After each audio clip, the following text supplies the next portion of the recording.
اعوذ باللہ من الشیطان الرجیم بسم اللہ الرحمن الرحیم سیقول السفہاء، اللہ تبارک و تعالیٰ نے ارشاد فرمایا عن قریب بے وقوف لوگ کہیں گے، السفہاء پاگل بے وقوف.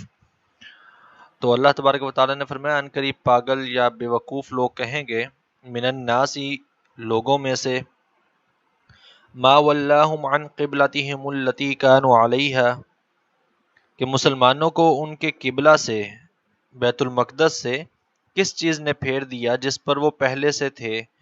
قل للہ المشرق والمغرب، آپ فرما دیجئے کہ اللہ ہی کے لیے ہیں مشرق اور مغرب.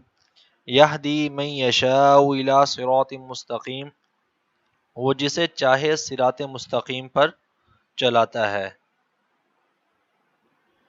وَكَذَلِكَ جَعَلْنَاكُمْ أُمَّةً وَسَطًا لِتَكُونُوا، اور اسی طرح ہم نے تمہیں بہترین امت بنایا،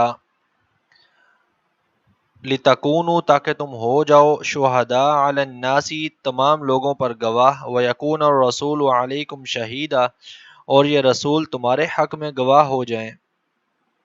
وَمَا جَعَلْنَا الْقِبْلَةَ الَّتِي كُنْتَ عَلَيْهَا، اور اے رسول جس قبلہ پر آپ پہلے تھے ہم نے اس کو اسی لیے قبلہ بنایا تھا، الا لنعلم من يتبع الرسول ممن ينقلب على عقبیہ، کہ ہم ظاہر کر دیں کون رسول کی پیروی کرتا ہے اور کون نہیں کرتا، تاکہ ہم ان کو ممتاز کر دیں، ان کو الگ الگ کر دیں. وَإِن كَانَتْ لَكَبِيرَةً إِلَّا عَلَى الَّذِينَ هَدَى اللَّهُ، اور بے شک جن کو اللہ نے ہدایت دی ان کے سوا سب پر یہ بھاری ہے، یعنی کہ قبلہ کا بدلنا بھاری ہے. ان اللہ بالناس وما کان اللہ لیضیع ایمانکم، اور اللہ کی یہ شان نہیں کہ وہ تمہارے ایمان کو ضائع کر دے. ان اللہ بالناس لرؤوف الرحیم، بے شک اللہ لوگوں پر بہت مہربان ہے، بے حد رحم کرنے والا ہے. دوسرا پارہ شروع ہو رہا ہے اور قبلہ کے بدلنے کا واقعہ ہے. آج بھی مکہ مکرمہ میں، مدینہ منورہ میں وہ مسجد قبلتین موجود ہے، دو قبلہ والی مسجد، کہ جہاں پر پہلے ایک طرف منہ کر کے نماز پڑھی گئی، پھر دوسری طرف منہ کر کے نماز پڑھنے کا حکم آ گیا. تو یہ اسی چیز کا ذکر ہے، دونوں قبلوں کا. اب اس چیز میں ابتداً اختلاف ہے کہ آقا علیہ الصلوۃ والسلام پر جب نماز فرض ہوئی، اس وقت مکہ مکرمہ میں تھے، معراج مکہ مکرمہ میں ہوئی تو نماز وہاں پر فرض ہوئی، تو آپ بیت المقدس کی طرف منہ کر کے نماز پڑھا کرتے تھے یا خانہ کعبہ کی طرف. جمہور علماء کی جو رائے ہے، حضرت عبداللہ ابن عباس رضی اللہ تعالیٰ عنہما کا قول بھی یہی ہے کہ مکہ مکرمہ اور مدینہ منورہ کے ابتدائی 17 مہینے آقا علیہ الصلوۃ والسلام بیت المقدس کی طرف منہ کر کے نماز پڑھتے تھے. اس کے بعد اللہ تبارک و تعالیٰ نے خانہ کعبہ کی طرف منہ کر کے نماز پڑھنے کا حکم عطا فرمایا. یہ اس سے اگلی آیات جو ہیں ان کے اندر واضح طور پہ یہ حکم آ رہا ہے. یہاں پر پہلے اللہ تبارک و تعالیٰ نے نشانی بیان کر دی ہے، اور اس کے بعد پھر اللہ تبارک و تعالیٰ نے فرمایا، جو اگلی آیت ہے، آیت نمبر 144 کے، قد نرا تقلب وجهک فی السماء، محبوب ہم آپ کے چہرے کا بار بار آسمان کی طرف اٹھنا دیکھتے ہیں. فلنولینک قبلۃ ترضاها، سو ہم اس قبلہ کی طرف آپ کو ضرور پھیر دیں گے، ترضاها جس پر آپ راضی ہو جائیں گے. تو وہ بھی آگے ذکر آ رہا ہے آگے اگلی آیت میں. تو یہاں پر یہ کہ آقا علیہ الصلوۃ والسلام مکہ مکرمہ میں اور مدینہ منورہ کے ابتدائی 17 مہینے آقا علیہ الصلوۃ والسلام نے بیت المقدس کی طرف منہ کر کے نماز پڑھی، اور جمہور علماء کا قول یہی ہے. البتہ بعض علماء نے کہا کہ نہیں، جب مکہ مکرمہ میں تھے تو تب کعبہ شریف کی طرف منہ کر کے نماز پڑھتے تھے، لیکن جب مدینہ میں آ گئے تو اس وقت قبلہ جو تھا وہ بیت المقدس تھا، اور 17 مہینے کے بعد وہ قبلہ تبدیل ہوا اور مسلمانوں نے اور آقا علیہ الصلوۃ والسلام نے خانہ کعبہ کی طرف منہ کر کے نماز پڑھنی شروع کر دی. اب تحویل قبلہ امام بخاری علیہ رحمہ بیان کرتے ہیں کہ حضرت براء بن عازب رضی اللہ تعالیٰ عنہ بیان کرتے ہیں، جب آقا علیہ الصلوۃ والسلام مدینہ منورہ میں تشریف لائے تو اپنے نانا یا ماموں کے گھر ٹھہرے، اور آپ نے 16 یا 17 ماہ بیت المقدس کی طرف منہ کر کے نماز پڑھی، اور آپ کو یہ پسند تھا کہ آپ کا قبلہ بیت اللہ ہو جائے، جس کا اگلی آیت میں ذکر آ رہا ہے، جس کو اللہ تبارک و تعالیٰ نے فرمایا فَلَنُوَلِّيَنَّكَ قِبْلَةً تَرْضَاهَا. کہ ہم ان قریب آپ کے لیے قبلہ اسی کو بنا دیں گے جس کو آپ پسند کرتے ہیں۔ تو وہی اب امام بخاری نے حدیث پاک میں روایت کیا کہ آقا علیہ الصلوۃ والسلام کو یہ پسند تھا کہ آپ کا قبلہ بیت اللہ ہو جائے، اور آپ نے اس کی طرف منہ کر کے جو پہلی نماز پڑھی وہ عصر کی نماز تھی۔ آپ کے ساتھ ایک جماعت نے نماز پڑھی، پھر آپ کے ساتھ نماز پڑھنے والوں میں سے ایک شخص ایک مسجد والوں کے پاس سے گزرا، وہ اس وقت رکوع میں تھے۔ اس نے کہا میں شہادت دیتا ہوں میں نے رسول اللہ صلی اللہ علیہ وآلہ وسلم کے ساتھ مکہ کی طرف منہ کر کے نماز پڑھی ہے۔ وہ لوگ نماز کی حالت میں بیت اللہ کی طرف پھر گئے، نماز پڑھ رہے تھے، اب نماز کے دوران ہی ایک شخص نے آ کر کہا کہ اللہ کی قسم میں گواہی دیتا ہوں میں نے آقا علیہ الصلوۃ والسلام کے ساتھ نماز پڑھی اور حضور نے مکہ کی طرف منہ کر کے، مکہ سے مراد بیت اللہ شریف کی طرف منہ کر کے نماز پڑھی۔ تو وہ جتنے باقی صحابہ تھے وہ سارے کے سارے نماز کی حالت میں ہی پھر گئے اور بیت اللہ شریف کی طرف منہ کر لیا۔ یہودی اور دیگر اہل کتاب کو یہ پسند تھا کہ آپ بیت المقدس کی طرف منہ کر کے نماز پڑھتے رہیں۔ جب آپ نے بیت اللہ کی طرف منہ کر کے نماز پڑھی تو یہودیوں کو اور عیسائیوں کو یہ چیز ناگوار گزری اور اس پر انہوں نے اعتراض کیا۔ اب ان کے اعتراض پر اللہ تبارک و تعالیٰ نے فرمایا سیقول السفہاء کہ یہ بیوقوف لوگ ہیں جو عن قریب کہیں گے کہ مسلمانوں کو کس چیز نے ان کے قبلے سے پھیر دیا۔ تو اللہ تبارک و تعالیٰ نے ان کو بیوقوف اور پاگل کہا ہے۔ اب یہاں سے آگے چلنے سے پہلے ہمیں ایک چیز کا پتہ چلتا ہے کہ انسان جتنا مرضی عقل مند کیوں نہ ہو، لیکن اگر وہ اللہ اور اللہ کے رسول کے احکامات پر اپنی عقل دوڑانی شروع کر دے اور ان پر اعتراض شروع کر دے یا نئی سے نئی حکمتیں اور وجوہات اور اسباب تلاش کرنے شروع کر دے یا اعتراض کرنا شروع کر دے تو پھر اللہ تبارک و تعالیٰ نے اسے خود بے وقوف کہا ہے۔ سیقول السفہاء کہ ان قریب وہ بے وقوف اور پاگل لوگ کہیں گے۔ آگے امام عینی فرماتے ہیں کہ اس مسجد کے نمازیوں کو خبر واحد سے یہ علم ہو گیا کہ قبلہ بدل گیا ہے۔ اب ان کے لیے یہ چیز بھی ممکن تھی، یہ جس کا اوپر امام بخاری کی میں نے آپ کو روایت سنائی نا کہ وہ لوگ نماز پڑھ رہے تھے اور کسی نے آ کر کہا کہ میں نے آقا علیہ الصلوۃ والسلام کے ساتھ نماز پڑھی ہے اور حضور نے مکہ مکرمہ کی طرف یعنی بیت اللہ شریف کی طرف منہ کر کے نماز پڑھی ہے۔ تو آگے امام عینی اس حدیث پر تھوڑی سی بحث کرتے ہیں۔ وہ کہتے ہیں کہ اس مسجد کے نمازیوں کو یہ چیز خبر واحد سے معلوم ہوئی۔ خبر واحد کیا چیز ہوتی ہے؟ خبر واحد کہتے ہیں کہ آقا علیہ الصلوۃ والسلام کا کوئی فرمان ہو، حضور کا کوئی عمل ہو، حضور کی کوئی حدیث ہو، وہ کسی ایک سند کے ساتھ یا ایک راوی سے ہمیں پتہ چل رہی ہو، اس کو کوئی اور بیان کرنے والا نہ ہو۔ اس کے مقابلے میں ایک چیز آتی ہے خبر متواتر یا حدیث متواتر۔ ایک ہے حدیث واحد، خبر واحد، ایک ہے خبر متواتر یا حدیث متواتر۔ وہ ہوتی ہے کہ جس کو ایک پورا گروہ بیان کر رہا ہو، جس کے اوپر بعض علماء نے لکھا کہ وہ 20 ہوں، بعض نے کہا وہ 70 ہوں، یعنی کہ ایک پورا گروہ بیان کرو، بڑی مشہور حدیث ہو، اور ایک وہ حدیث جس کو صرف ایک راوی بیان کر رہا ہو۔ تو امام عینی کہتے ہیں کہ اس مسجد کے نمازیوں کو یہ چیز تو صرف خبر واحد سے پتہ چلی تھی، ایک راوی نے آ کر کہا تھا کہ قبلہ بدل گیا ہے۔ اب ان کے لیے ممکن تھا کہ وہ نماز کو توڑتے، نماز توڑ کر آقا علیہ الصلوۃ والسلام کے پاس جاتے اور تحویل قبلہ کی تحقیق کرتے کہ واقعی قبلہ بدل گیا ہے۔ یہ بھی ممکن تھا کہ وہ اس خبر پر اعتماد کر کے نماز میں قبلہ بدل لیتے۔ اب یعنی کہ دو چیزیں تھیں نا ان کے سامنے، جو نماز پڑھ رہے تھے، جن کو آ کر ایک شخص نے خبر دی کہ قبلہ بدل گیا۔ یہ وہ واقعہ میں ابھی ڈسکس نہیں کر رہا ہوں جس میں آقا علیہ الصلوۃ والسلام نے خود اپنا چہرہ مبارک پھیرا ہے، وہ نہیں ہے۔ یہ کسی الگ مسجد میں نماز ہو رہی ہے، مدینہ منورہ میں اس وقت 9 سے زیادہ مساجد تھیں، تو یہ کہیں اور نماز ہو رہی ہے، تو وہاں پر نماز پڑھنے والے جو لوگ ہیں ان کو آ کر کسی اور شخص نے کہا باہر سے، وہ لوگ نماز میں تھے، اس نے باہر سے آ کر کہا کہ آقا علیہ الصلوۃ والسلام کے ساتھ میں نماز پڑھ کے آیا ہوں اور حضور نے مکہ کی طرف یعنی کہ بیت اللہ شریف کی طرف منہ کر کے نماز پڑھی ہے۔ ایک شخص نے بیان کیا، ان مسجد والوں نے نماز کے اندر ہی اپنا چہرہ پھیر لیا اور بیت اللہ شریف کی طرف منہ کر لیا۔ تو اس چیز پر امام عینی بحث کر رہے ہیں کہ ان لوگوں کے سامنے تو ایک شخص کی خبر آئی تھی، ایک شخص کی روایت آئی تھی، ایک شخص کا بیان آیا تھا، ان کے پاس دو آپشن تھے اب نماز میں، یا تو وہ نماز توڑ دیتے اور جا کر آقا علیہ الصلوۃ والسلام سے تحقیق کرتے کہ واقعی وہ سچ بول رہا ہے یا جھوٹ بول رہا ہے، واقعی وہ حدیث صحیح ہے یا غلط ہے، خبر واحد جو ہے جو ایک راوی سے آئی ہے، یا وہ قبلہ پھیر لیتے. تو انہوں نے کیا کیا، انہوں نے قبلہ پھیر لیا، اپنا رخ پھیر لیا اور بیت اللہ شریف کی طرف منہ کر لیا نماز کے اندر ہی. اس حدیث سے ہمیں ایک چیز پتہ چلتی ہے، شریعت کا ایک بہت بڑا مسئلہ حل ہوتا ہے، جس کی وجہ سے میں نے آپ کو یہ امام عینی کی بحث پڑھ کے سنائی ہے، اور جس کو ہمارے ہاں آج کل لوگ سمجھ نہیں رہے ہوتے. وہ یہ چیز کہ خبر واحد ایک راوی یا ایک صحابی کا عمل بھی، یا کوئی ایک صحابی کسی چیز کو بیان کر دے، وہ بھی شریعت میں حجت ہی ہوتی ہے، وہ شریعت میں دلیل ہی بنتی ہے.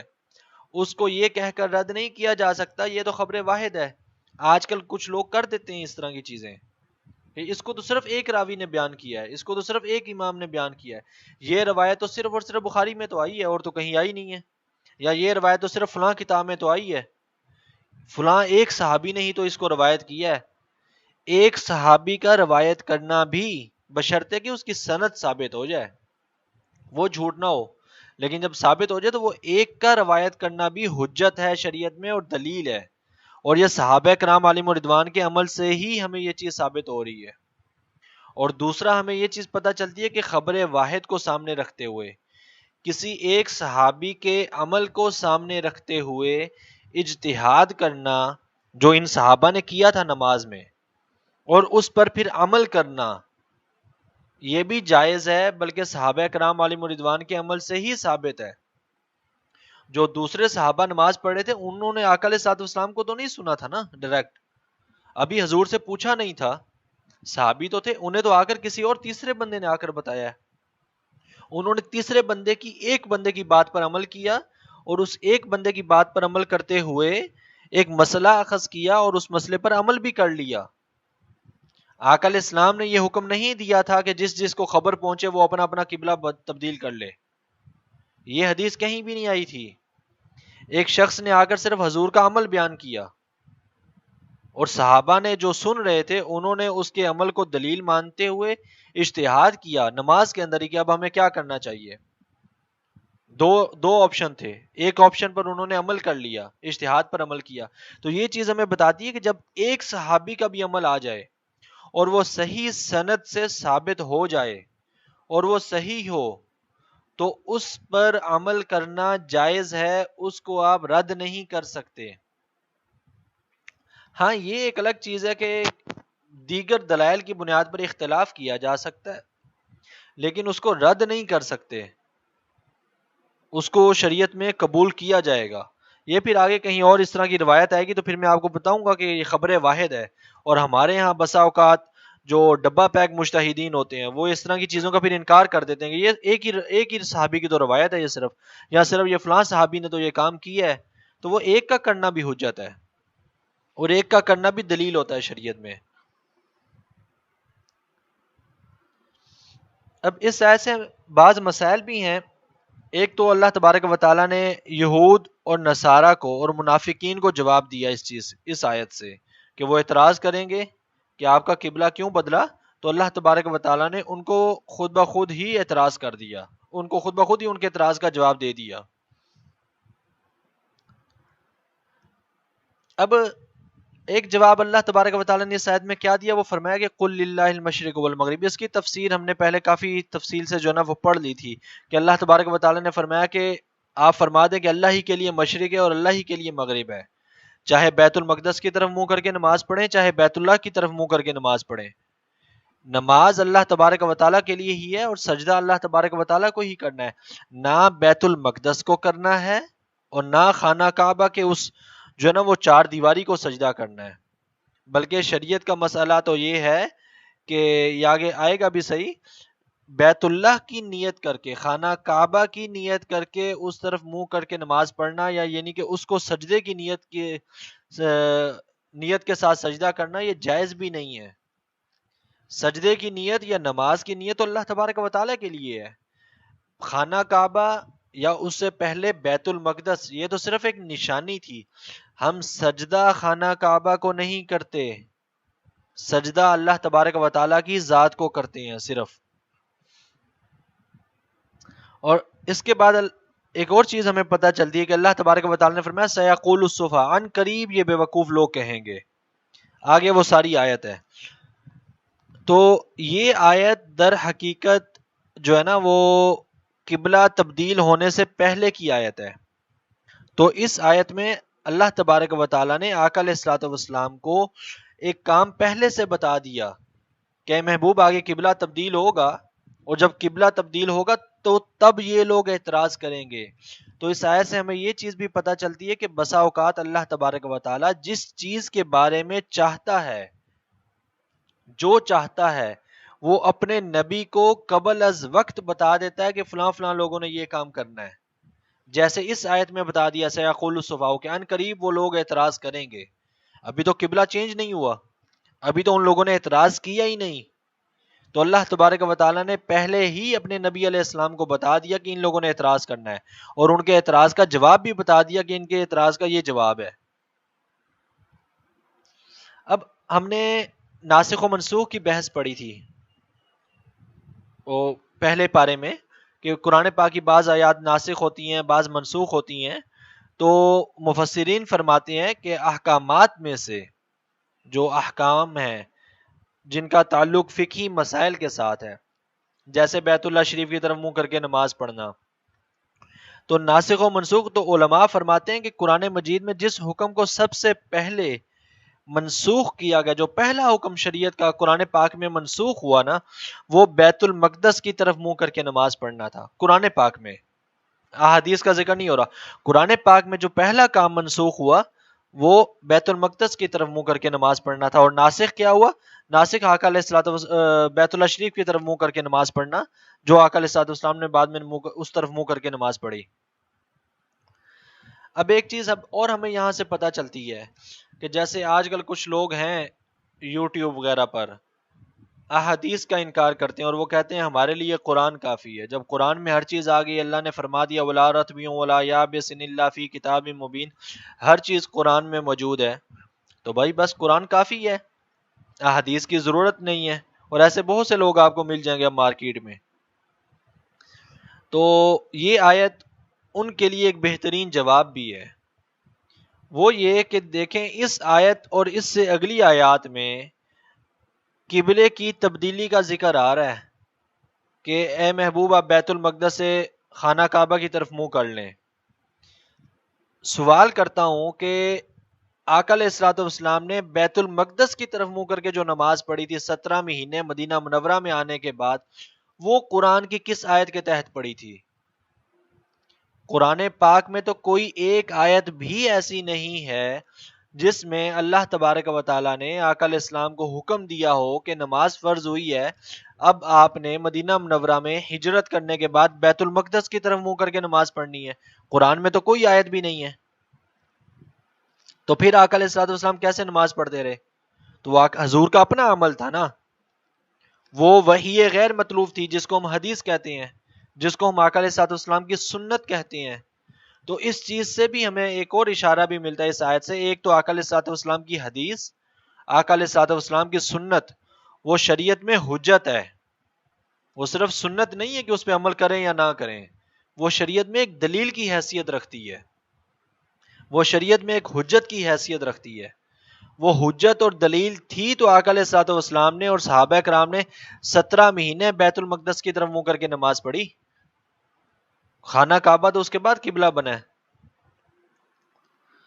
اب اس میں کچھ خاص چیزیں ہیں کہ آقا علیہ الصلوۃ والسلام کو اللہ تبارک و تعالیٰ نے جو ہے وہ اس طرف منہ کر کے نماز پڑھنے کا حکم کیوں دیا؟ یا اس آیت میں جو جیسے اللہ تبارک و تعالیٰ نے فرمایا وَلِلَّهِ الْمَشْرِقُ وَالْمَغْرِبُ، مشرق بھی اللہ کے لیے ہے، مغرب بھی اللہ کے لیے ہے، تو پھر ایک خاص طرف منہ کر کے نماز پڑھنے کا حکم کیوں دیا؟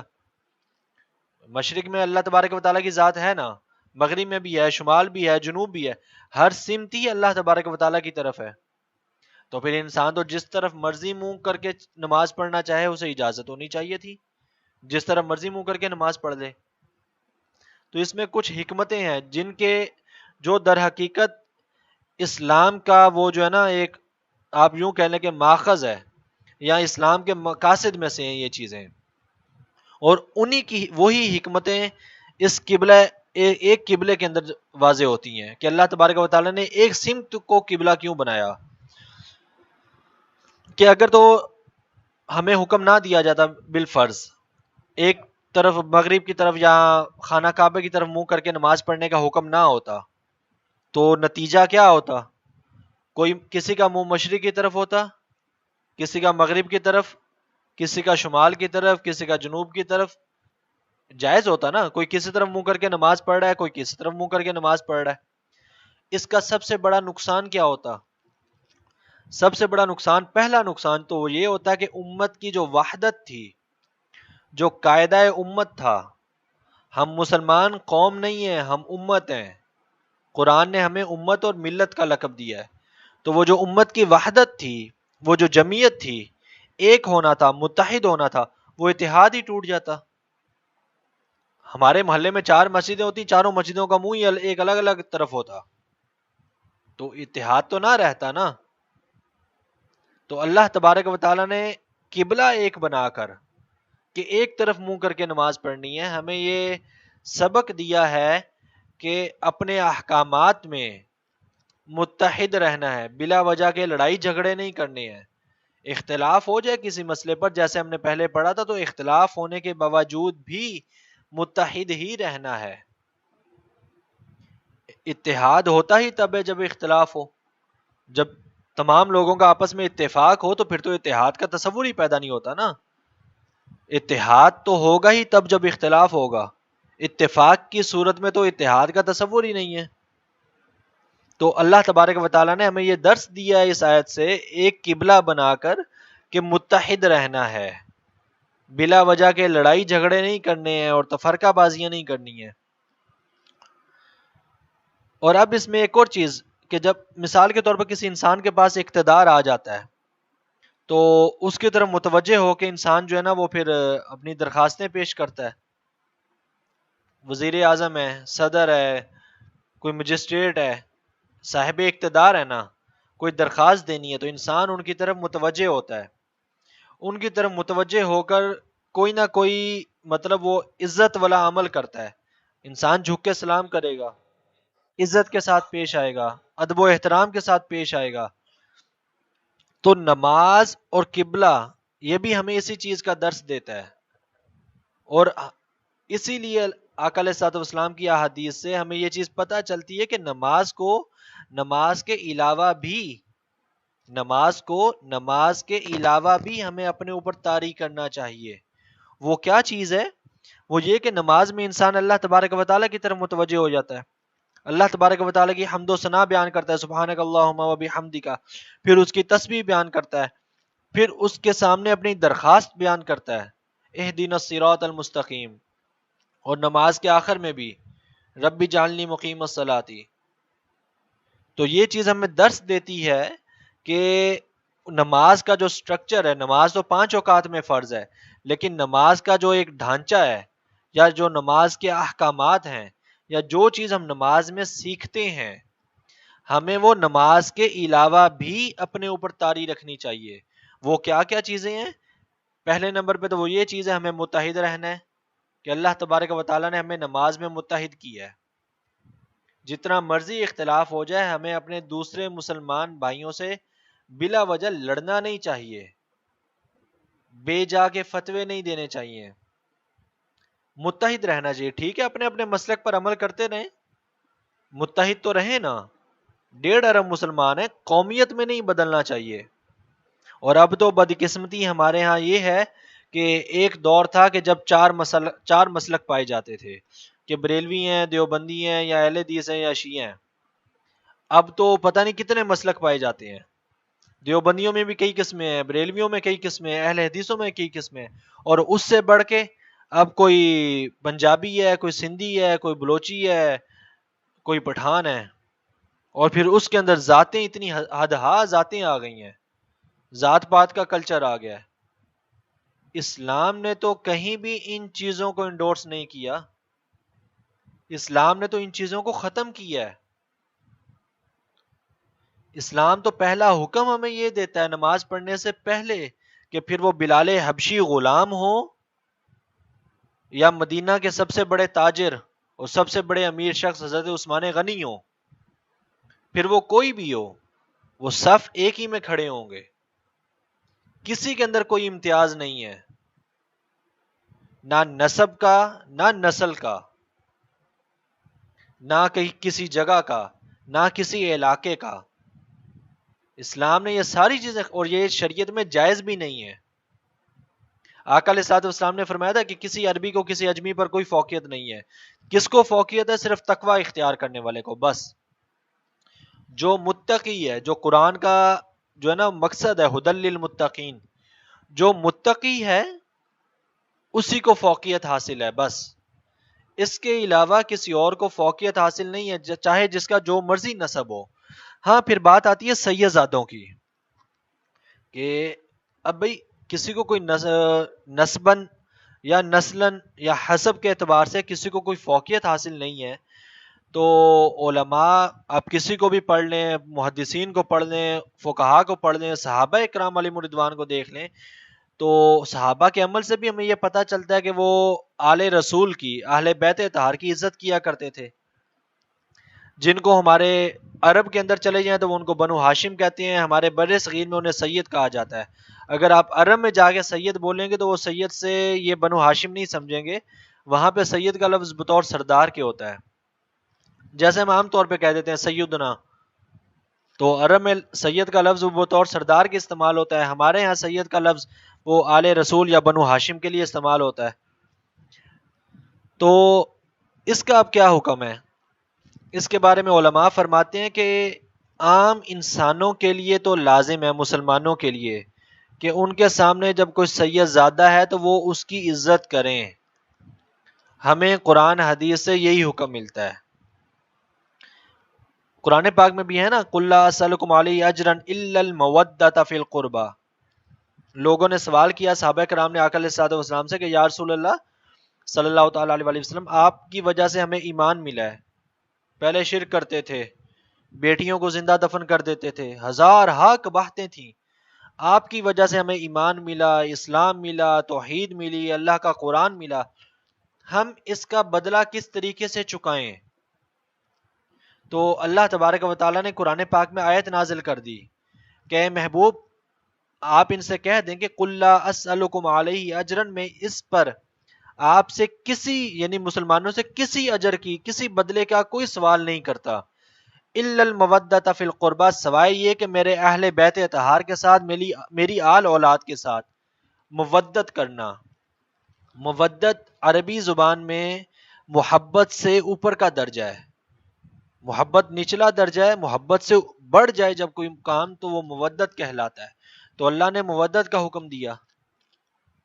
اب ہمارے لیے عام مسلمانوں کے لیے تو یہ حکم ہے کہ وہ سید زادوں کا ادب کریں، سید زادے کے ساتھ ادب کے ساتھ پیش آئیں، آل رسول کے ساتھ ادب کے ساتھ پیش آئیں، لیکن آل رسول کے لیے جو سید زادے ہیں ان کے لیے شریعت کا حکم وہ وہی ہے جو آقا علیہ الصلوۃ والسلام نے حضرت سیدہ کائنات فاطمہ الزہرا رضی اللہ تعالیٰ عنہا نے، حضرت سیدنا حسین حسن رضی اللہ تعالیٰ عنہ نے جو کام کیا، وہ یہ کہ وہ خود عاجزی کے ساتھ پیش آئیں، خود کہیں ان کے اندر تکبر نہ آ جائے۔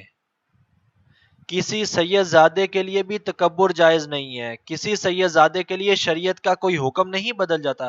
کوئی شاہ ہے یا سید ہے تو اس کا مطلب یہ نہیں کہ وہ شریعت سے ماورا ہو گیا، اس کے اوپر شریعت کا کوئی حکم نہیں لگے گا، اس کے اوپر شریعت زیادہ سخت ہے، اس کو اجر زیادہ ہے تو اس کو گناہ بھی زیادہ ہے، اس کا مقام اگر اللہ تبارک و تعالیٰ کے ہاں زیادہ ہے نا، نیکیاں کرنے کی وجہ سے، تقوی کی وجہ سے، آل رسول ہونے کی وجہ سے، تو اس کے لیے گناہوں کا جو عذاب ہے وہ بھی زیادہ ہے، اسے وہاں سے بھی ڈرنا چاہیے اور متکبر نہیں ہو جانا چاہیے۔ آپ دیکھیں حضرت سیدہ کائنات کے اندر کون سا تکبر ہے؟ آقا علیہ الصلوۃ والسلام کی ذات کو دیکھ لیں، آل رسول ہے نا سید زادے، تو حضور کی ذات میں کون سا تکبر ہے؟ تکبر کا ذرہ بھی نہیں ہے۔ تو ہمارے لیے حکم یہ کہ ہم ان کا ادب کریں، ان کے لیے یہ ہے کہ وہ متکبر نہ ہو جائیں، مغرور نہ ہو جائیں اپنے نسب کو لے کر۔ تو بہرحال ایک ضمنی چیز درمیان میں آئی، اور دوسرا ہمیں یہاں سے یہ چیز پتہ چلتی ہے نماز سے اور قبلہ ایک ہونے سے کہ اللہ تبارک و تعالیٰ کی تسبیح بیان کرنی ہے، چاہے نماز میں ہو چاہے نماز کے علاوہ ہو. پھر ہمیں پتہ چلتا ہے کہ اللہ تبارک و تعالیٰ کے سامنے ہی اپنی درخواست پیش کرنی ہے، ایاک نعبد و ایاک نستعین. اور یہ چیز میں نے آپ کو پہلے بھی عرض کی تھی کہ دعا صرف اللہ تبارک و تعالیٰ سے ہی کرنی ہے. کسی مسلک میں، ہمارے ہاں جو 4 مسالک پائے جاتے ہیں، کسی مسلک میں کسی غیر اللہ سے دعا کرنا جائز نہیں ہے. کسی مزار پہ جا کے کسی بزرگ سے دعا کرنا بھی لوگ کرتے ہوں تو کرتے ہوں. عام طور پہ بریلویوں کی طرف یہ چیز نسبت کی جاتی ہے، لیکن اگر آپ بریلوی علماء کی کتابیں پڑھیں جو بڑی کتابیں ہیں تو ان کے ہاں بھی صاحب مزار سے دعا کرنا جائز نہیں ہے. صرف اس کا وسیلہ پکڑنا جائز ہے بس، کہ آپ کسی برکت والی جگہ پر جا کے کسی بزرگ کا، کسی اللہ کے ولی کا، اللہ کے نبی کا وسیلہ دے کے دعا کر سکتے ہیں، ان سے دعا نہیں کر سکتے. یہ چیز ہم نے تفصیل سے پڑھی تھی پہلے کہ وسیلہ پھر کیا کیا ہوتا ہے اور کیسے کیسے ہوتا ہے. اور پھر اب ہمیں سے کیا چیز پتہ چلتی ہے، وہ یہ کہ ہمیں اپنی توجہ، چونکہ اللہ تبارک و تعالیٰ نے نماز میں خانہ کعبہ کی طرف ہمیں مرکوز کیا ہے، اشارہ ہمیں یہ، سجدہ تو اللہ کو کرنا تھا، سجدہ تو خانہ کعبہ کو نہیں کرنا تھا، لیکن ہماری توجہ کو تو اس طرف مرکوز کیا نا اللہ تبارک و تعالیٰ نے. تو ہمیں اشارہ یہ دیا کہ اپنی زندگیوں میں اپنی توجہ کو، انسان کو چاہیے کہ وہ اللہ اور اللہ کے رسول کی طرف مرکوز رکھے. انسان کی توجہ وہاں سے نہیں ہٹنی چاہیے. اگر ہماری توجہ اللہ اور اللہ کے رسول کی طرف مائل رہے نا تو انسان گناہوں سے پاک ہو جاتا ہے. دیکھیں نا، کوئی بھی گناہ کرنے لگے انسان اور ذہن اور دل میں یہ خیال ہو اور وہ پختہ خیال ہو، ایمان مضبوط ہو کہ اللہ تبارک و تعالیٰ کی ذات مجھے دیکھ رہی ہے، میں نے مرنے کے بعد اللہ تبارک و تعالیٰ کو جواب دینا ہے، میرے اعمال حدیث پاک کے مطابق آقا علیہ السلام کی بارگاہ میں پیش ہوں گے، تو میں حضور کو کیا منہ دکھاؤں گا قیامت کے دن؟ میں قیامت کے دن اللہ تبارک و تعالیٰ کو کیا منہ دکھاؤں گا؟ تو انسان خود بخود گناہوں سے دور ہٹ جائے گا. انسان گناہ کرتا ہی تب ہے جب وہ اللہ تبارک و تعالیٰ کی ذات سے کٹ جاتا ہے. اولیاء یا بزرگ گناہ کیوں نہیں کرتے؟ وہ معصوم تو نہیں ہوتے، ہماری طرح کے انسان ہوتے ہیں، کبھی کبھار غلطیاں ان سے بھی ہو جاتی ہیں، لیکن ہزار ہا موقعوں پر آپ نے نیک لوگوں کو دیکھا ہوگا کہ ان کے سامنے گناہ موجود ہوگا، وہ پھر بھی گناہ نہیں کر رہے. کیوں؟ وجہ یہی ہے کہ ان کی توجہ اللہ تبارک و تعالیٰ کی طرف مرکوز ہے. اور اس قبلہ بنانے سے، ایک قبلہ بنانے سے اور نماز کے سٹرکچر سے اللہ تبارک و تعالیٰ نے ہمیں یہ سبق دیا ہے کہ اپنی توجہ کو اللہ تبارک و تعالیٰ کی طرف مرکوز کرو. جس کو صوفیاء جو ہیں وہ اس کو جو ہے نا وہ احتساب کا نام دیتے ہیں، اپنے محاسبے کا نام دیتے ہیں، کہ انسان کو چاہیے کہ کچھ دیر کے لیے نا تنہائی میں بیٹھ جائے اور اپنا محاسبہ کرے کہ میں کہاں پر غلط ہوں، کہاں پر صحیح ہوں، مجھے کیا کام کرنا چاہیے تھا، کیا نہیں کرنا چاہیے تھا، اور اپنے آپ کو اللہ تبارک و تعالیٰ کی طرف مائل کرے. تو وہ ایسا ایسا خود بخود ہی گناہوں سے ہٹ جائے گا. گناہوں سے بچنے کا یہی ایک فارمولہ ہے. بس اوقات لوگ سوال پوچھتے ہیں کہ بہت گناہ کرتے ہیں، کوئی وظیفہ بتا دیں. یہی ایک وظیفہ ہے کہ اپنی توجہ کو، اپنی سوچ کو اللہ تبارک و تعالیٰ کی طرف مائل کر لیں. اب انسان 24 گھنٹے گانے سنے، فلمیں دیکھے، نمازیں چھوڑ دے، کرکٹ میچ لگا ہوا ہو تو وہ نماز چھوڑ دے، جماعت چھوڑ دے، اسے نعت سننا تو پسند نہ ہو یا نعت سننے کے لیے اس کے پاس ہزار ہا بہانے ہوں، لیکن گانے وہ سنتا رہے. سفر کر رہے ہیں تو کانوں میں وہ ٹوٹیاں دی ہوئی ہیں، کار میں جا رہے ہیں تو وہاں پر وہ گانے چلائے ہوئے ہیں، اور خواہش انسان کی یہ ہو کہ میں اللہ تبارک و تعالیٰ کی طرف مائل ہو جاؤں، تو یہ تو پھر ممکن نہیں ہوگا. اللہ تبارک و تعالیٰ کی طرف مائل ہونے کے لیے تو اللہ تبارک و تعالیٰ نے ہمیں اشارہ دے دیا ہے کہ اپنی توجہ کو، جو سوچ ہے، جو ذہنیت ہے، اس کو ہمیں اللہ تبارک و تعالیٰ کی طرف لے کر جانا ہے. اس کو اللہ تبارک و تعالیٰ کی طرف لے کر جائیں گے تو نماز میں بھی مزہ آئے گا، قرآن پاک پڑھنے میں بھی مزہ آئے گا، اور انسان گناہوں سے بھی بچ جائے گا، گناہوں سے خود بخود پاک ہونے لگ جائے گا. اور اس سے اگلی چیز ہمیں نماز کیا سکھاتی ہے؟ وہ خشوع و خضوع ہے، حضور قلب ہے. جس کا میں نے ابھی آپ کو تفصیل سے عرض کیا کہ انسان اللہ تبارک و تعالیٰ کی ذات کے لیے ڈرنے لگ جاتا ہے کہ اللہ کی ذات مجھے دیکھ رہی ہے۔ بعض صوفیاء کے بارے میں آتا ہے کہ وہ ان کے ہاں جب چھوٹے بچے کو لایا جاتا کہ اس کو آپ ابتدا کروائیں، دین پڑھائیں، تو وہ اس کو کئی مہینوں تک صرف یہ درس دیتے کہ صرف یہ یاد کرو کہ اللہ مجھے دیکھ رہا ہے، بس روزانہ 100 بار تم نے تسبیح کرنی ہے کہ اللہ مجھے دیکھ رہا ہے۔ اس کا نتیجہ کیا ہوتا کہ وہ 4-5 سال کا بچہ وہ جب پورا مہینہ اس چیز کی تسبیح کرے گا تو اس کے تو ذہن میں یہ چیز نقش ہو جائے گی کہ اللہ مجھے دیکھ رہا ہے۔ وہ جب بڑا ہوگا 8-9 سال 10 سال 15 سال 20 سال، اس کے ذہن میں وہ نقش ہوگا کہ اللہ مجھے دیکھ رہا ہے، تو وہ خود بخود گناہوں سے بچ جائے گا، وہ گناہ کرے گا ہی نہیں۔ اب ایک اور چیز اس آیت سے، اللہ تبارک و تعالیٰ نے خانہ کعبہ کو قبلہ بنایا، پہلے بیت المقدس قبلہ تھا۔ اگلی آیت میں آ رہا ہے کہ آقا علیہ الصلوۃ والسلام کی بھی یہ خواہش تھی، اور ہم نے ابھی حدیث پاک پڑھی اس میں بھی ہے کہ آقا علیہ السلام کی خواہش تھی کہ بیت اللہ کو قبلہ بنا دیا جائے۔ تو آخر بیت اللہ کے اندر ایسی کون سی خاص بات ہے کہ آقا علیہ السلام کی بھی یہ خواہش تھی کہ اس کو قبلہ بنا دیا جائے، اور پھر اللہ تبارک و تعالیٰ نے بھی اس کو قبلہ بنا دیا؟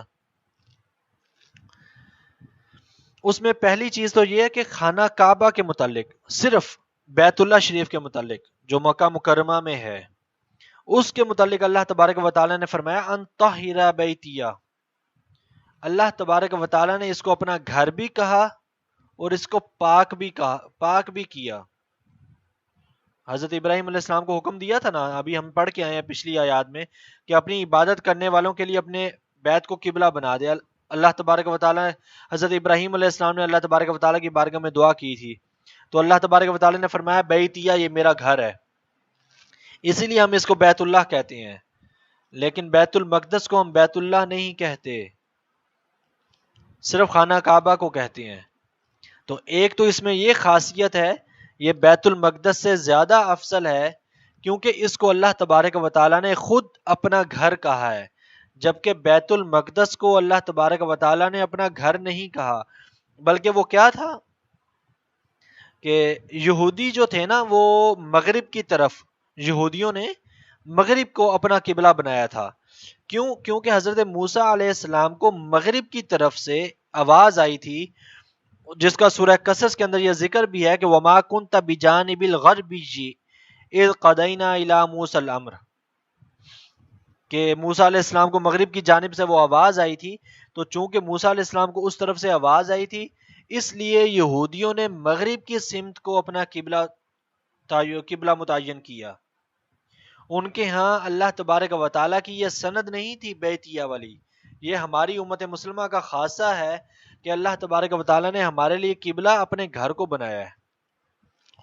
اور عیسائی وہ مشرق کو قبلہ بناتے تھے، کیوں؟ اس کی وجہ یہ تھی کہ حضرت جبرائیل علیہ السلام حضرت مریم علیہ السلام کے پاس جب تشریف لائے تھے وہ حالت انسانی میں، تو وہ مشرق کی سمت سے آئے تھے، یا جیسے حضرت مریم علیہ السلام تشریف فرما تھی تو ان کی جو مشرق بنتی تھی، تو حضرت جبرائیل علیہ السلام اس سمت سے آئے تھے، جس کا سورہ مریم میں ذکر آئے گا انشاءاللہ۔ وَاذْكُرْ فِي الْكِتَابِ مَرْيَمَ إِذِ انتَبَذَتْ مِنْ أَهْلِهَا مَكَانًا شَرْقِيًّا، مشرق کا ذکر آ رہا ہے کہ مشرق کی طرف سے، تو عیسائیوں نے اس لیے مشرق کی سمت کو قبلہ بنا لیا، لیکن مسلمانوں کا قبلہ وہ حضرت ابراہیم علیہ السلام کا خلیل اللہ کا قبلہ ہے کہ وہ بھی اس طرف منہ کر کے نماز پڑھتے تھے۔ آقا علیہ الصلوۃ والسلام کا مولد ہے، حضور کی ولادت وہاں پر ہوئی ہے، اللہ تبارک و تعالیٰ کا حرم ہے، اللہ تبارک و تعالیٰ نے اس کو خود بیتیہ کہا ہے، اور پھر اللہ تبارک و تعالیٰ نے اس کو خود فرمایا ان اول بیت وضع للناس للذی ببکۃ مبارکا وہدی للعالمین، کہ بے شک اللہ کی عبادت کے لیے سب سے پہلا گھر جو بنایا گیا وہ مکہ ہے، اور وہ برکت والا ہے، یعنی وہ مکہ میں گھر ہے، وہ برکت والا ہے اور تمام جہانوں کے لیے ہدایت ہے۔ اچھا، اس آیت میں اب لفظ ہے ببکۃ، بکہ مکہ مکرمہ کا ایک دوسرا نام ہے، مکہ کا نام مکہ بھی ہے اور اس کا نام بکہ بھی ہے، جو قرآن پاک کی اس آیت کے اندر اللہ تبارک و تعالیٰ نے فرمایا ان اول بیت وضع للناس للذی ببکۃ، کہ بکہ کے اندر، بکہ مکہ مکرمہ کا ہی نام ہے۔ اور پھر اس میں ایک اور حکمت بھی ہے کہ اللہ تبارک و تعالیٰ نے اس کو ایک اور جگہ پر بھی ہمارے لیے جو ہے نا وہ تعظیم بخشی خانہ کعبہ کو. فرمایا جعل اللہ الکعبۃ البیت الحرام قیاما للناس، اللہ نے کعبہ کو عزت والا گھر بنایا. تو اب یہ جتنی بھی خصوصیات ہیں بیت اللہ شریف کی، آپ یہ پہلے ہم نے وہ پڑھا تھا کہ بیت اللہ کو، خانہ کعبہ کو فرشتوں نے تعمیر کیا، پھر حضرت آدم علیہ السلام نے تعمیر کیا. گویا کہ یہ پہلے سے ہی، اور پھر اسی خانہ کعبہ کے اوپر بالکل فضا میں اوپر بالکل اوپر فرشتوں کا کعبہ ہے جس کو بیت المعمور کہا جاتا ہے. تو یہ ساری خصوصیات توریت اور بائبل کے ساتھ بھی عیسائیوں کے ہاں، یہودیوں کے ہاں بھی موجود ہیں. وہ جانتے ہیں ان ساری چیزوں کو، اور جانتے بھی تھے کہ یہ حضرت ابراہیم علیہ السلام کا کعبہ ہے، انہی کی نسل میں سے تھے نا، بنی اسرائیل میں سے. لیکن کعبہ انہوں نے اپنا، کسی نے مغرب کو بنا لیا، کسی نے مشرق کو بنا لیا. اللہ تبارک و تعالیٰ نے ہمیں یہ خاصیت بخشی کہ ملت ابراہیمی ہونے کے ناطے ہمیں حضرت ابراہیم علیہ السلام کا کعبہ بھی عطا کیا، اور اس کعبے کو وہ کعبہ اور وہ قبلہ عطا کیا جو انتہائی عزت والا ہے، انتہائی اعلیٰ مقام والا ہے. اب اس کے چند مسائل سن لیں، اس کے بعد پھر ہم آگے چلتے ہیں. ایک تو جو میں نے آپ کو پہلے عرض کیا کہ نماز میں مسجود لہو اللہ تبارک و تعالیٰ کی ذات ہے. کعبے کو سجدہ کرنے کی نیت کرنا کفر ہے. کعبے کو ہم جب نماز پڑھتے ہیں بیت الحرام میں بھی منہ ایگزیکٹ بیت الحرام بیت اللہ شریف کی طرف ہوگا. جب مسجد الحرام میں کھڑے ہوں گے سامنے کعبہ شریف نظر آنا چاہیے، بلکہ حکم یہ ہے کہ قیام کی حالت میں بیت اللہ شریف کو دیکھتے رہیں بجائے نیچے دیکھنے کے. جائز ہے، دیکھیں گے. اس کے باوجود بھی نماز میں سجدے کی نیت خانہ کعبہ کو نہیں، اللہ تبارک و تعالیٰ کی ذات کے لیے کریں گے. خانہ کعبہ کی نیت کرنا جائز نہیں بلکہ کفر ہے، کیونکہ وہ اللہ نہیں، وہ غیر اللہ ہی ہے. وہ اللہ نہیں ہے، وہ بیت اللہ ہے، اللہ کا گھر ہے، اللہ کی ذات ماورا ہے، ہمارے لیے صرف وہ ایک نشانی ہے. اب کعبہ سے مراد صرف وہ چار دیواری نہیں ہے، بلکہ کعبے سے مراد تحت الثری سے لے کر عرش عظیم تک وہ ساری فضا کعبہ ہی ہے. نیچے کھودنا شروع کر دیں، اس کے نیچے وہ سارا کعبہ ہے. فضا میں چلے جائیں تو اس کے اوپر کی جتنی فضا ہے، جتنی ہوا ہے، وہ ساری کعبہ ہے. وہ کعبہ صرف وہ چار دیواری اور اس کی چھت نہیں ہے. اس کو آپ جتنا مرضی بلند کر دیں وہ کعبہ ہی ہے، نہ بلند کریں تو اوپر کی ساری فضا وہ ساری کی ساری کعبہ ہی ہے. تو اسی لیے وہ مسئلہ بیان کیا جاتا ہے کہ اگر آپ کسی پہاڑ پر ہیں، بلندی پر ہیں، آج کل کے دور میں کسی جہاز میں ہیں، تو اس طرف منہ کر کے نماز پڑھ لیں، اس فضا کی طرف، تو وہ عین کعبہ کی طرف ہی منہ کر کے نماز ہوگی. یہ نہیں ہوگا کہ کعبہ تو نیچے تھا، تو وہ عین کعبہ کی طرف منہ کر کے ہی نماز پڑھی جائے گی. مکہ اور مدینہ میں رہنے والوں کے لیے اور جن لوگوں کے لیے ممکن ہو ان کے لیے عین کعبہ کی طرف منہ کرنا لازمی ہے. تو اگر جن کے لیے عین کعبہ کی طرف یعنی کہ خاص کعبہ شریف کی طرف منہ کرنا ممکن نہ رہے، تو پھر وہ جتنا ممکن ہو اور جتنا آسان ہو وہ اس طرف منہ کر کے نماز پڑھتے رہیں گے. اب اس میں ایک چیز آتی ہے جس کا میں نے آپ کو ہیڈنگ بھی عرض کی تھی. میں نے آپ کو بھی خانہ کعبہ کی عزت کے بارے میں، اس کے مقام اور اس کی شرفیت کے بارے میں نے آپ کو آیات بتائی ہیں. بیت اللہ شریف بہت عظمت والا ہے، بیت اللہ ہے، اللہ تبارک و تعالیٰ نے اس کو اپنا گھر کہا ہے. پھر اللہ تبارک و تعالیٰ نے فرمایا کہ یہ سب سے پہلا گھر ہے جو عبادت کے لیے بنایا گیا، فرشتوں نے اس کو تعمیر کیا. اسی کے اوپر پوری فضا اللہ کا گھر ہے، بیت اللہ ہے، کعبہ کی وہ کعبہ ہی ہے. اوپر بیت المعمور ہے، فرشتوں کے لیے جو کعبہ بنایا گیا وہ ہے. پھر حضرت ابراہیم علیہ السلام نے اس طرف منہ کر کے نماز پڑھی. پھر اللہ تبارک و تعالیٰ نے اس کو فرمایا بیت الحرام، انتہائی عزت والا گھر ہے. اب اتنی عزت کے باوجود، اتنے مقام کے باوجود، ایک حدیث پاک عرض کرتا ہوں کہ آقا علیہ الصلوۃ والسلام نے فرمایا، حضرت عبداللہ ابن عمر رضی اللہ عنہ سے مروی ہے اور دیگر صحابہ سے بھی مروی ہے کہ وہ فرماتے ہیں کہ تیری حرمت یعنی کہ خانہ کعبہ کو، تیری حرمت، تیری عظمت کس قدر عظیم ہے، لیکن مومن کی عزت، ایک مسلمان کی عزت اللہ کے نزدیک خانہ کعبہ سے زیادہ ہے. اب آپ ذرا تصور کریں کہ بیت اللہ شریف کی عزت، خانہ کعبہ کی عزت، کوئی مسلمان ہے جس کے اندر اتنی ہمت ہو کہ وہ اس کی بے ادبی کرے؟ غلطی نہیں، بھول چوک غلطی وہ ایک الگ چیز ہے، جان بوجھ کے کوئی بیت اللہ شریف کی توہین کرے، بے ادبی کرے، ہے کسی میں ہمت؟ کسی میں بھی ہمت نہیں ہوگی. تو وہ تو بیت اللہ ہے، جبکہ احادیث صحیحہ موجود ہیں، ایک نہیں کئی احادیث موجود ہیں. حضرت عمر رضی اللہ تعالیٰ عنہ سے مروی ہے کہ انہوں نے خود، جو لازمی بات ہے انہوں نے آقا علیہ السلام سے سنا ہوگا، انہوں نے خود بیت اللہ شریف کو دیکھا، خانہ کعبہ کو دیکھ کر فرمایا کہ تیری حرمت کس قدر عظیم ہے، لیکن مومن کی حرمت اللہ کے نزدیک تجھ سے زیادہ ہے.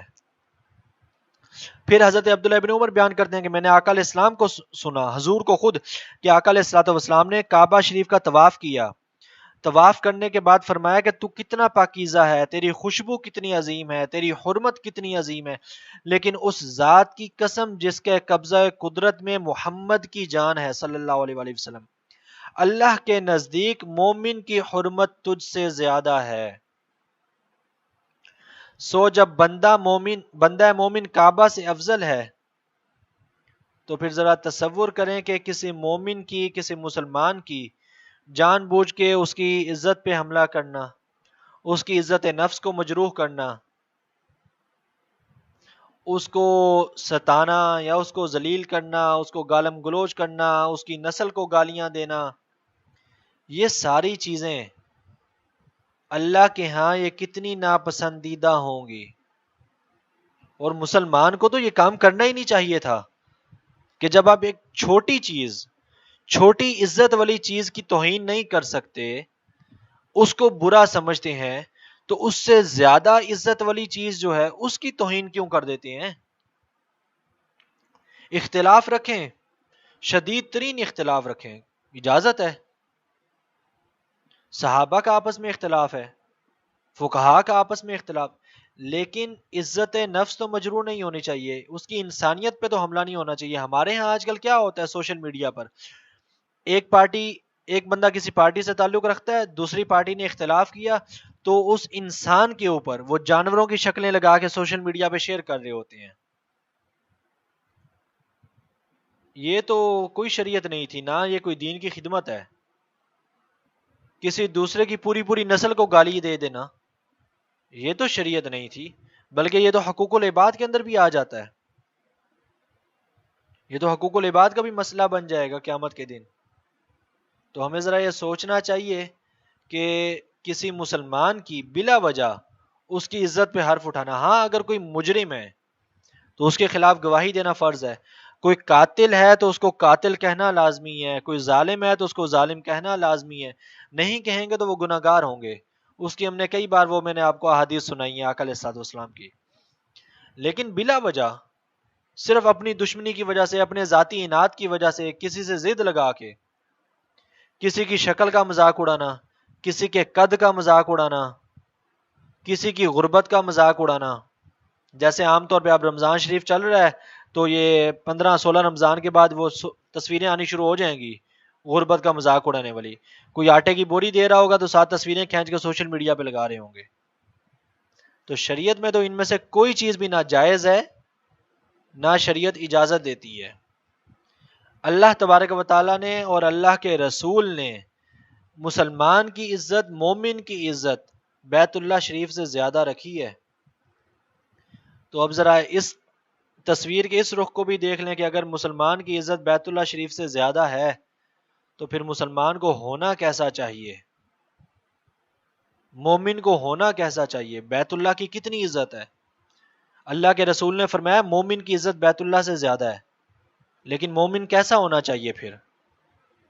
ایسا مومن جو نمازیں بھی نہ پڑھے، روزے نہ رکھے، یا رمضانی مسلمان ہو، صرف رمضان آیا تو سر پہ ٹوپی بھی آ گئی، ہاتھ میں تسبیح بھی آ گئی، نمازیں بھی شروع ہیں، قرآن پاک بھی 2 ختم کر لیے، روزے بھی رکھ لیے. جیسے ہی چاند رات آئی ادھر سے شیطان آزاد ہوا، ادھر سے یہ مسلمان صاحب آزاد ہو گئے.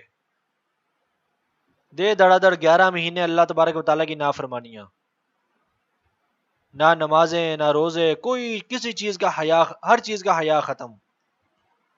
پھر مومن کو ایسا تو نہیں ہونا چاہیے. دیکھیں نا، عزت والے شخص کو، انسان کو کوئی منصب مل جائے، کوئی بندہ آج کے دور میں ایک کونسلر بن جائے تو قدم ہی پھونک پھونک کے رکھتا ہے کہ میرے سے کوئی غلطی نہ ہو جائے، میری بدنامی ہو جائے گی۔ چھوٹا سا منصب مل جائے تو انسان سوچتا ہے کہ یار میرے سے کوئی غلطی نہ ہو جائے۔ کسی ادارے کا کوئی ڈائریکٹر بن جائے، اسکول میں کوئی ہیڈ ماسٹر بن جائے، پرنسپل بن جائے، تو وہ سوچتا ہے یار میرے سے کوئی غلطی نہ ہو جائے۔ کسی فیکٹری میں کوئی افسر لگ جائے تو وہ ہزار ہا چیزوں پر سوچتا ہے یار میرے سے کوئی غلطی نہ ہو جائے، میری بےزتی ہو جائے گی۔ تو اللہ کے رسول نے مسلمان کو، مومن کو کتنا بڑا مقام دیا ہے کہ بیت اللہ شریف سے زیادہ عزت ہے۔ جس طرف منہ کر کے نماز پڑھیں کعبہ کی، جس کا طواف کرتے ہیں، اس سے زیادہ عزت، اس سے زیادہ حرمت مسلمان اور مومن کی ہے۔ تو پھر مومن اور مسلمان کو کیسا ہونا چاہیے تھا، یہ پھر ہم میں سے ہر کوئی خود فیصلہ کر سکتا ہے کہ ہمیں کیسا ہونا چاہیے تھا۔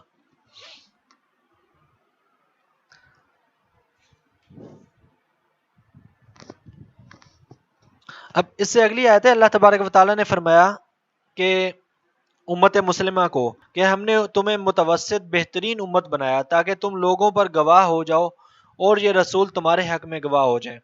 اس کی طرف میں نے پہلے بھی ایک دو بار آپ کو اشارہ کیا کہ امت مسلمہ جو ہے، ہم تمام امتوں پر گواہ ہوں گے قیامت کے دن، ان کے ایمان کی گواہی دیں گے، اور ہماری بات کی گواہی کون دے گا؟ وہ آقا علیہ الصلوۃ والسلام دیں گے۔ یہ بھی ہمارے لیے انتہائی قابل عزت چیز ہے، اور قرآن پاک کی آیت کے اندر ہے۔ اللہ تبارک و تعالیٰ نے کیا فرمایا کہ وَكَذَلِكَ جَعَلْنَاكُمْ أُمَّةً وَسَطًا لِتَكُونُوا، اور ہم نے تمہیں بہترین امت بنایا تاکہ تم شہداء علی الناس، تمام لوگوں پر گواہ بن جاؤ۔ ہم نے لوگوں کے، پرانی امتوں کے ایمان کی گواہی دینی ہے، اور اگر اپنا ایمان اس طرح کا ہوا کہ قیامت میں آقا علیہ السلام نے فرما دیا، وہ سورہ فرقان کی میں نے آپ کو آیت سنائی تھی کہ حضور قیامت میں کچھ اپنی امت کے لوگوں کے بارے میں فرمائیں گے، وقال الرسول یا ربی ان ھذا قومی، ہے میری قوم، اتخذوا القرآن مہجورا، انہوں نے قرآن چھوڑ دیا تھا۔ اب دو چیزیں ہیں امت مسلمہ کی، دو پلڑے ہیں امت کے۔ ایک طبقہ وہ ہوگا امت کا جس کے بارے میں آقا علیہ السلام خود فرمائیں گے کہ اے اللہ انہوں نے قرآن چھوڑ دیا تھا، تو جس کے بارے میں حضور یہ کہیں گے انہوں نے قرآن چھوڑ دیا تھا، ان کا انجام کیا ہوگا یہ بتانے کی ضرورت نہیں ہے۔ اور ایک طبقہ امت کا وہ ہے جس کے بارے میں اللہ تبارک و تعالیٰ فرما رہا ہے کہ تم بہترین امت ہو، تم امت متوسطہ ہو، بہترین امت ہو، اور تم تمام لوگوں پر گواہ ہو گئے، جتنی امتیں گزر گئی ہیں۔ اور ہماری بات کی گواہی کون دیں گے؟ وہ پھر آقا علیہ الصلوۃ والسلام کی ذات گواہی دے گی۔ ایک طبقہ یہ ہے اور ایک طبقہ وہ ہے۔ اب انسان کی مرضی ہے، جس مرضی طبقے میں چلا جائے، اشرف المخلوقات بن جائے یا اسفل سافلین بن جائے۔ سورہ و3 کے اندر اللہ تبارک و تعالیٰ نے فرمایا بہترین شخص بن جائے یا اسفل سافلین، انتہائی بدترین۔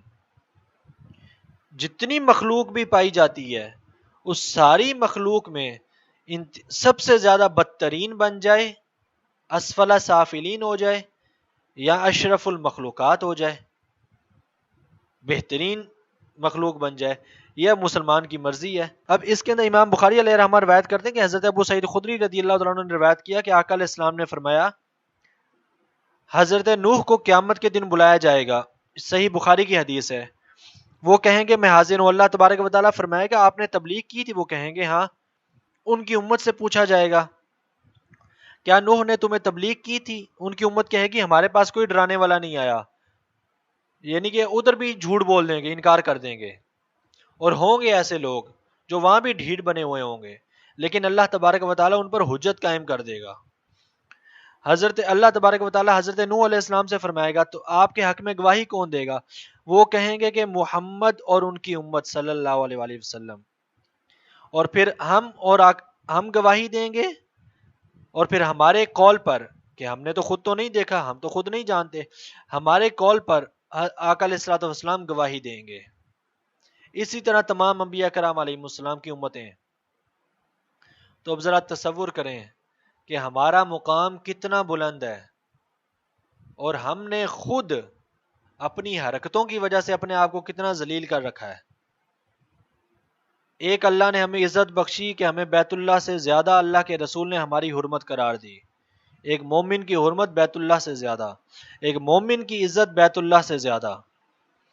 اس کو یوں سمجھ لیں کہ اگر ایک شخص بیت اللہ شریف پہ حملہ کر رہا ہو، اور ایک طرف ایک شخص کسی مسلمان کی جان لینا چاہتا ہو، اس کی عزت پہ حملہ کر رہا ہو، تو شریعت کا حکم یہ ہے کہ پہلے مسلمان کی عزت اور اس کی جان بچائی جائے گی۔ تو ہماری مسلمان کی اور مومن کی عزت اتنی زیادہ۔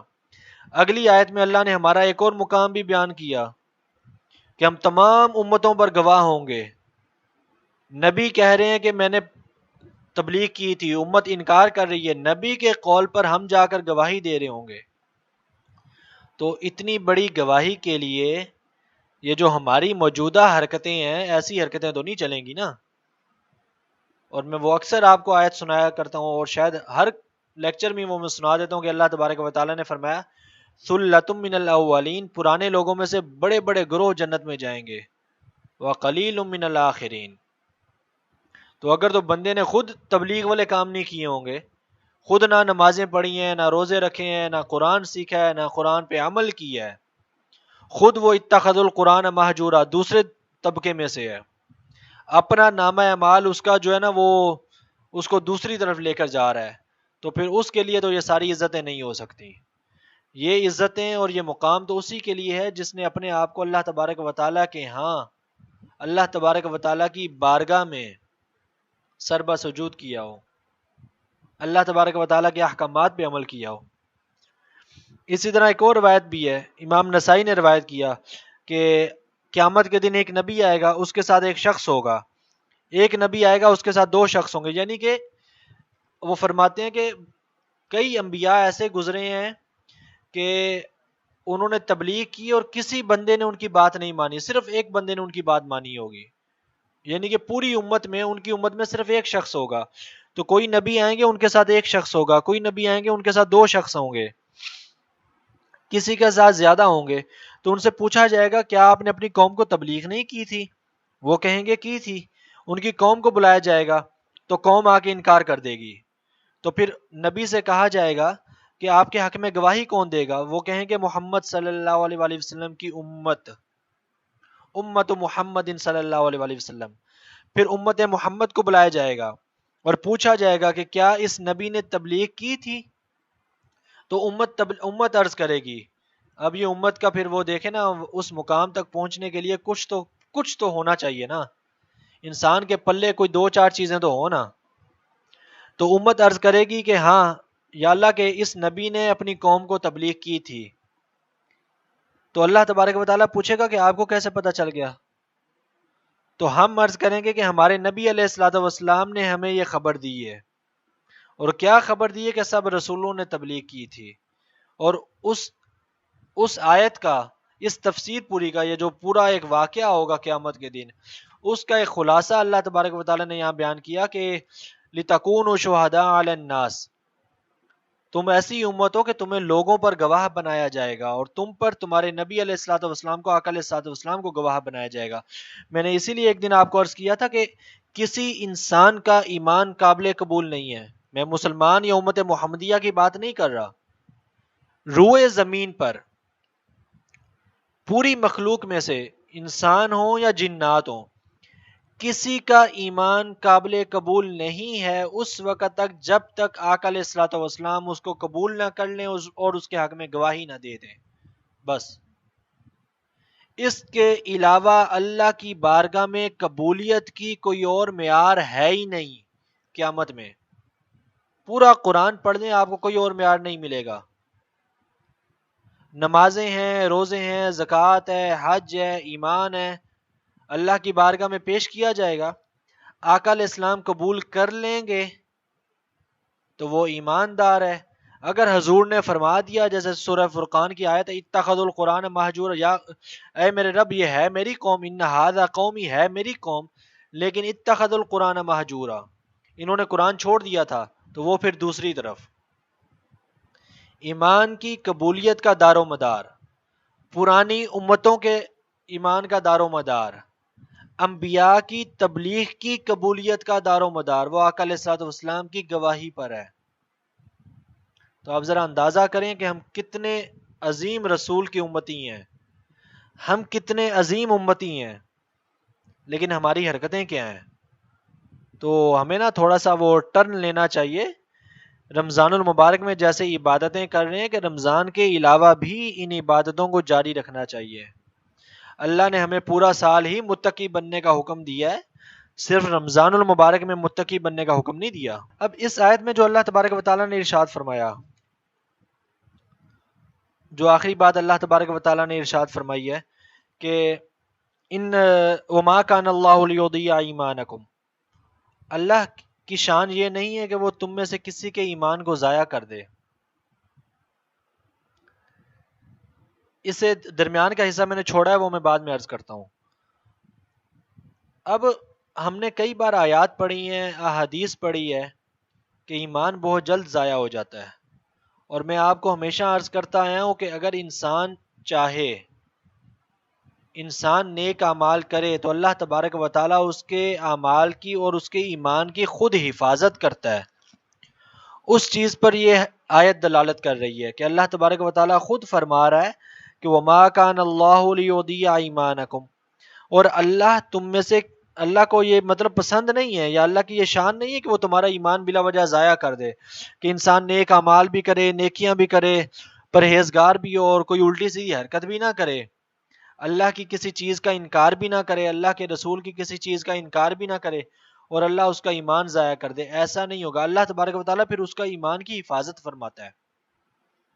لیکن اگر بندہ خود اپنے ایمان کی حفاظت کرنے والا نہ ہو، کہ پورا پورا ہفتہ گزر جائے، بس وہ جمعے کو نماز جمعہ پڑھا تھا، اب اگلے جمعے کو جمعہ پڑھیں گے، یا عید کی نماز پڑھی تھی، اب اگلی عید کو مسجد میں آ کے جو نا وہ امام صاحب کو شکل دکھانی ہے، یا رمضان میں قرآن پڑھا تھا، اب اگلے سال ہی رمضان میں قرآن پڑھیں گے. اب بندہ اگر خود اپنے ایمان کی حفاظت کرنے والا نہ ہو تو پھر یہ آیت کا حصہ ہمیں بتاتا ہے کہ پھر اللہ تبارک و تعالیٰ بھی اس کا ایمان ضائع کر دے گا. اللہ کی شان نہیں ہے وہ ایمان کو ضائع کرے، لیکن کس کے لیے؟ جو خود ضائع نہیں کرنا چاہتا. اب میں نے آپ کو عرض کیا کہ میں پچھلا حصہ آپ کو بعد میں عرض کرتا ہوں. وہ یہ پچھلا حصہ کیا ہے؟ وہ یہ کہ اللہ تبارک و تعالیٰ نے فرمایا کہ اے رسول، جس قبلہ پر آپ پہلے سے تھے ہم نے اس کو آپ کے لیے قبلہ بنایا تھا تاکہ ہم ظاہر کر دیں کہ کون آپ کی پیروی کرتا ہے اور کون آپ کی پیروی نہیں کرتا. بے شک جن کو اللہ نے ہدایت دی ان کے سوا تمام لوگوں پر آپ کی پیروی کرنا بھاری ہے. اب اس پیروی کے بدلے میں اللہ تبارک و تعالیٰ نے فرمایا ایمان کے ضائع ہونے کا ذکر کیا ہے. آیت کا اطلاق تو صرف اور صرف تحویل قبلہ پر ہے کہ قبلہ تبدیل ہوا تھا. قبلہ تبدیل ہوا، جن لوگوں نے پیروی کی وہ ہدایت والے، جنہوں نے نہیں کی ان کا ایمان ضائع ہو گیا. لیکن میں نے جیسے آپ کو پہلے بھی عرض کیا تھا کہ ہر آیت کا اطلاق قیامت تک کے لیے ہے.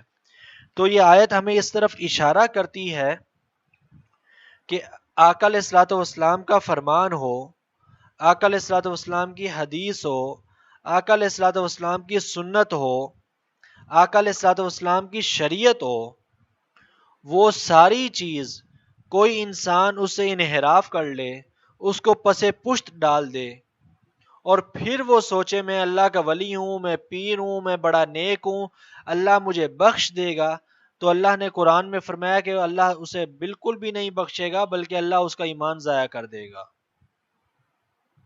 اللہ کو ایسے کہ ایمان کی ضرورت نہیں ہے.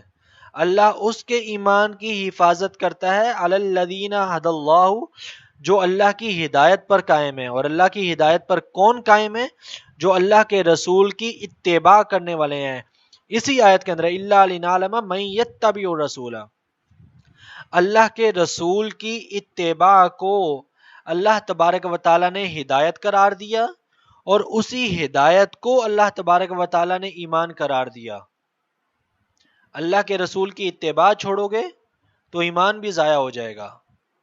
اب ہمارے ہاں ان لوگوں کو ذرا سوچنا چاہیے کہ جن کے ہاں اللہ کے رسول کی اتباع معاذ اللہ کوئی اہمیت ہی نہیں رکھتی۔ کسی کو ایک حکم دیا جب یہ سنت ہی تو تھا، یہ تو سنت عادیہ تھی، یہ تو کلچر تھا، یہ تو فلاں چیز تھی، یہ تو فلاں چیز تھی، بلکہ اس سے بڑھ کے فرض کو بھی ترک کر دیتے ہیں، نمازیں چھوڑ دیتے ہیں۔ اب انسان نماز نہ پڑھتا ہو تو اس کا مطلب ہے وہ اللہ کے رسول کی اتباع تو نہیں کر رہا۔ اللہ کے رسول نے تو کبھی نماز نہیں چھوڑی۔ اللہ کے رسول سے زیادہ اللہ کی بارگاہ میں مقبول کون ہو سکتا ہے؟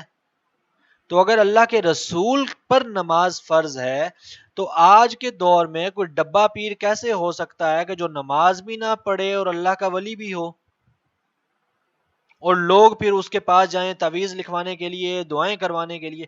ایسے لوگوں کے پاس میں ہمیشہ عرض کیا کرتا ہوں، میں پیران کرام کا منکر نہیں ہوں، لیکن وہ واقعی پیر ہونا چاہیے۔ جو اکثر ڈبہ پیر ہیں ایسوں کے پاس جانا حرام ہے، ایسوں سے تعویذ لینا حرام ہے، ایسوں سے دعا کروانا حرام ہے۔ کیوں؟ یہ لوگ تو خود اتباع رسول کے قائل نہیں ہیں، یہ تو خود آقا علیہ الصلوۃ والسلام کی اتباع نہیں کر رہے، اور وہ اتباع جس کو اللہ نے ایمان کے ساتھ شرط قرار دیا ہے کہ اگر اتباع نہیں کرو گے تو لیضیع ایمانکم، ایمان بھی ضائع ہو جائے گا۔ اگر اتباع کرو گے تو پھر اللہ تمہارے ایمان کی حفاظت کرے گا، اتباع نہیں کرو گے تو اللہ تمہارا ایمان بھی ضائع کر دے گا۔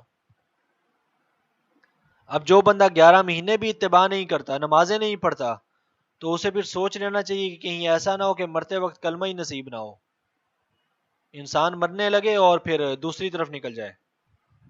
شیطان تو پیچھا نہیں چھوڑتا۔ روایات میں آتا ہے کہ انسان جب مرنے لگتا ہے نا، وہ جو نزاع کا وقت ہوتا ہے وہ انتہائی سخت وقت ہوتا ہے۔ امام غزالی نے لکھا ہے کہ اگر انسان کی احادیث میں بھی آتا ہے جیسے روئی کے اندر کانٹے دار شاخ داخل کی جائے اور اس کو ایک جھٹکے سے کھینچا جائے، اس کے ساتھ کچھ نہ کچھ روئی آ جائے گی، ایسے ہی انسان کی روح قبض ہوتی ہے۔ ایک نبی نے غالباً حضرت موسیٰ علیہ السلام نے یا کسی اور نبی نے حضرت اسرائیل علیہ السلام سے پوچھا تو تم گناہ گار شخص کی روح کیسے قبض کرتے ہو؟ انہوں نے اپنی وہ شکل دکھائی، اللہ کے وہ نبی بے ہوش ہو گئے، اور بعد میں جب ہوش آیا تو کہنے لگے کہ تمہاری یہ شکل دیکھنا ہی گناہ گار کے لیے بہت بڑا عذاب ہے۔ اور پھر احادیث میں یہ بھی آتا ہے کہ آقا علیہ السلام نے فرمایا کہ حضرت اسرائیل علیہ السلام ملک الموت جو ہیں وہ اللہ کے نیک بندوں کی روح ایسے قبض کرتے ہیں جیسے پھول سے خوشبو نکلتی ہے، جیسے آٹے میں بال گر جاتا ہے یا مکھن میں بال گر جائے تو اسے انتہائی نزاکت سے اٹھایا جاتا ہے، انتہائی سکون سے احساس کے ساتھ اسے اٹھایا جاتا ہے، ایسے اللہ کے نیک بندوں کی روح قبض کی جاتی ہے۔ اور یہ آپ نے اپنے ارد گرد دیکھا ہوگا کہ بعض لوگوں کے بارے میں عام عوام بات کر رہی ہوتی ہے، یار بڑی آسان موت تھی اس شخص کی، اور بعضوں کی موت وہ وینٹیلیٹر پہ جا کے بھی وہ انتہائی ہچکیاں لے کے اور انتہائی تکلیف سے آتی ہے، اور وہی عذاب کی نشانی ہوتی ہے۔ اور آپ کسی یہ قبرستان میں چلے جائیں گورکن کے پاس جو قبریں کھودنے والے ہوتے ہیں، ان کو بہت تجربہ ہوتا ہے، ان سے پوچھ لیں کہ جب آپ قبر کھودتے ہیں تو آپ کو کچھ محسوس ہوتا ہے؟